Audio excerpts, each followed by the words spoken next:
Hello everyone! For this week's assignment, we are going to be making artwork in the style of Piet Mondrian. Mondrian was a Dutch painter who specialized in abstract artwork. He made paintings using a lot of straight lines and a lot of primary colors, and we're going to try to recreate that here on our paper today. So first things first, let's talk about what kind of supplies we're going to need. You're going to need a sheet of paper. I'm going to be using just plain white paper, but if you got, lined notebook paper or construction paper, that works fine too. Use whatever you have. You're also going to need something to draw with, so standard issue number 2 pencil will work great if that's what you got. I'm going to actually be using a marker just because that shows up better on camera. You're also going to need something to do color with. Mondrian was known for using primary colors, which means that we're going to need red, yellow, and blue.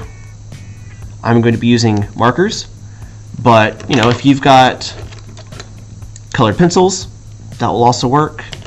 If you've got crayons, those will work. Whatever you've got, as long as it's red, yellow, and blue. Those are the colors you're going to need.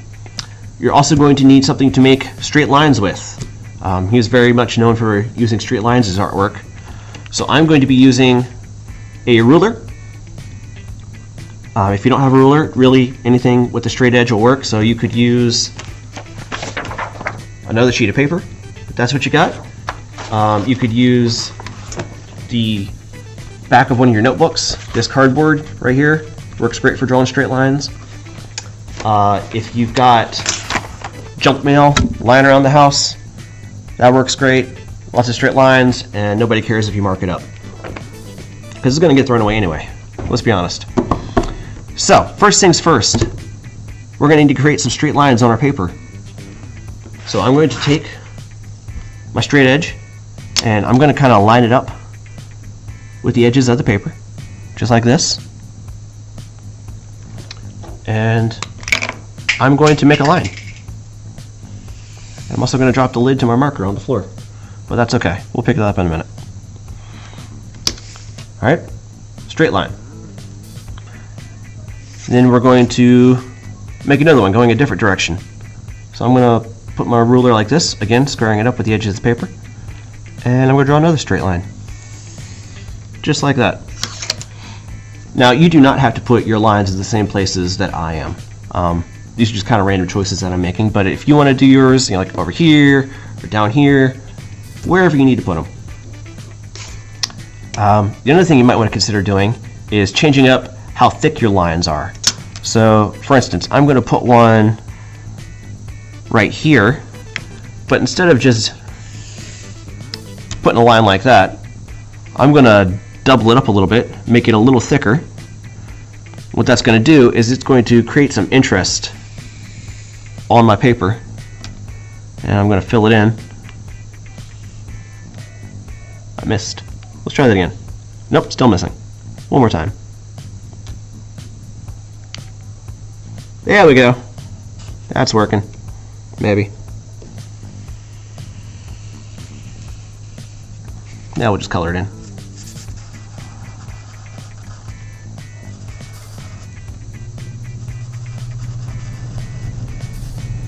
Alright, so we've got a slightly thicker line, and that creates a little more visual interest in our paper. This side down here is looking a little blank, so let's put another one down here. Now remember, you don't have to go all the way from one edge of the paper to the other. If you want some of your lines to stop short, you could do that. So I'm going to have mine just kind of stop at this other line right here. And as you can see, what we're doing is we're starting to create different shapes inside of our paper. So we got little small rectangles up here, we got long rectangles like this. Let's put another short line right here. Just kind of connect these two. That works. Let's see, what else could we do? This thick line is looking kind of lonely. It looks a little out of place with all these other skinny lines, so why don't we put another partner in here? Another thick line. Okay, just right here. So there's one side.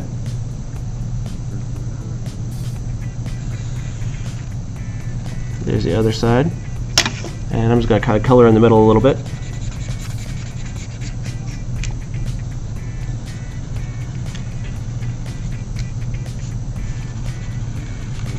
Just like that. While I bump the camera, make everything shake. Alright. Now, anytime you do artwork, it's a good idea to just kind of step back for a second, look at what you've done, see if you need to make any changes, if you need to add anything. Now's a good time to do it. And what I'm seeing here is I've got some really big shapes up here and some really long shape right here. I probably need to divide those up a little bit.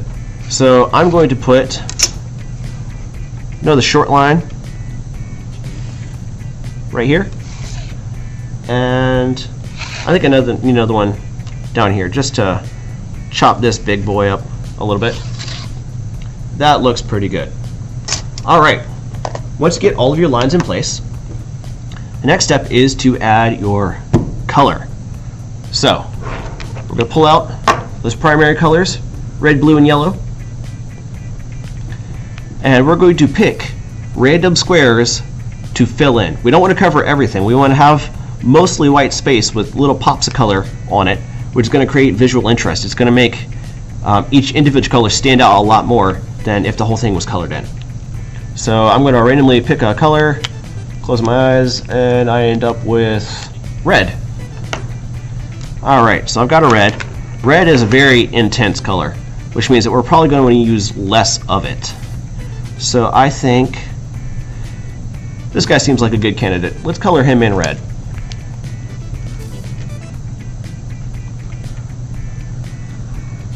I always like to start my coloring by kind of just filling in the edges. You don't have to do this, but I think it gives me a buffer so I don't like make a mistake, go outside the line too much. It's very helpful when you're trying to work cleanly. Rotate the paper slightly so I can get at the side. And then I'm just gonna fill this guy in nice and red.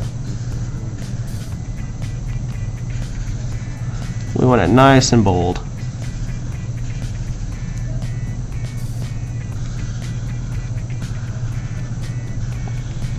Take your time. Make sure you're working clean. Mondrian was a very neat artist, so we don't want to see a lot of scribbling. We want it to be nice and clean when we fill it in. Alright, let's pick another color. Let's go for our yellow. Yellow is a much lighter color than the red. It does not stand out as much, so you can use a lot more of it without it overriding all your other artwork. So we're going to pick some random squares to make yellow. I'm thinking maybe this guy, and this guy, and probably this guy up here. Those seem good. So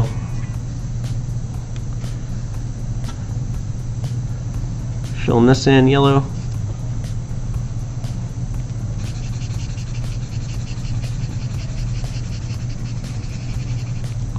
And we're going to come down to this lower side.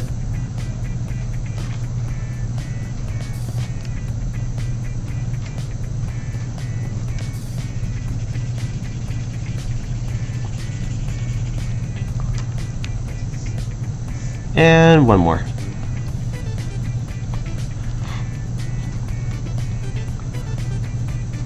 You're going to see that a lot of artwork does things in threes. That's because it creates a nice balance in your artwork. Things don't seem out of place as much.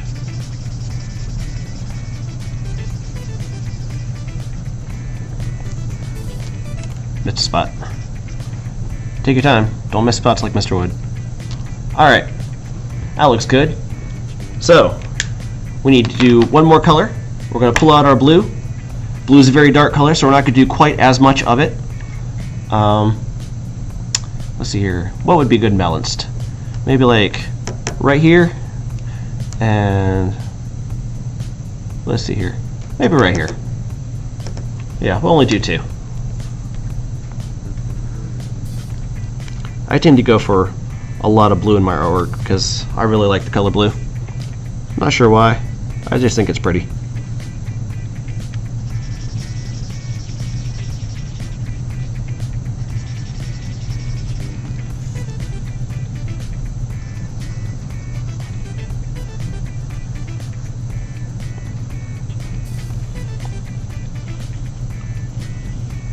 So if you find that you do not have the right kind of art supplies to do this, remember that you can always do this online.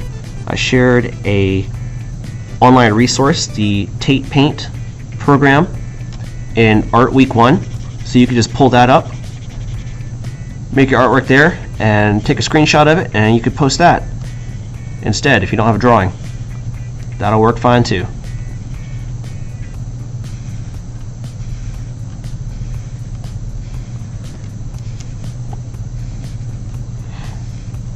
This technique I'm doing right now is actually called the window blind technique, when you use a marker, because of the way the lines overlap. Looks like the blinds on a window. Random trivia for you. There we go. So remember, when you're done with the work of art, step back for a second, see if it needs anything. And honestly, I think we might be missing something like right here. Seems kind of empty. So I think I might do another spot of blue right there. So I'm going to grab my ruler, and I'm just going to extend this line out.